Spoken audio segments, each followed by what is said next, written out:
Welcome back to Sea of Galilee DSMME on this Monday, November 15th, and it is a great Dominican feast day.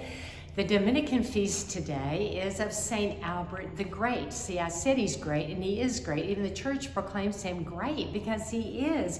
He had one of these minds that was interested in everything. He was interested in science. He would look at the stars. He would look at the plants.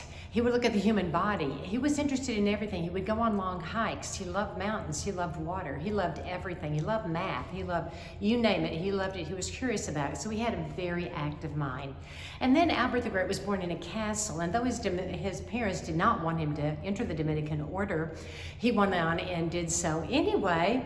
And so he's another young person that God called who said yes to God, even though family and friends didn't particularly care for it, which does happen sometimes. And so bravo to St. Albert the Great for doing God's will. Now, because he had such a mind and because his parents could afford to send him to the greatest educational centers, he actually went to these places and he became a brilliant, brilliant teacher. In fact, he became an even greater teacher than he certainly was as a student, which was unbelievable. So this incredible teacher taught at universities in Paris and Cologne, and one of his most famous students was St. Thomas Aquinas, who was later canonized as saint. And so it was kind of like an incredible mind. It meets an incredible mind. And we think that really St. Thomas learned a great deal, especially of his philosophy, that he would then write the Summa Theologiae and other writings, Summa Contra Gentiles, etc., because of his formation under St. Albert the Great. Albert helped Thomas in another way. Thomas was very shy, and he was kind of a bigger set guy. And so Albert really flourished, helped him flourish by believing in him and really condoning so many things that other people would have tried to somewhat correct, because Thomas was brilliant and Albert saw this. And so Albert went for the potential to make it actual that God had created in this young man named Thomas.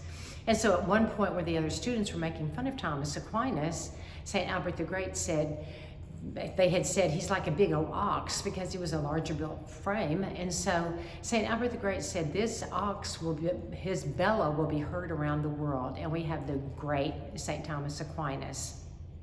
Albert was made bishop eventually in Germany, but he resigned after a few years of this, and he became an advisor to the Pope, and an advisor again in science and in learning and in teaching and in so many different things.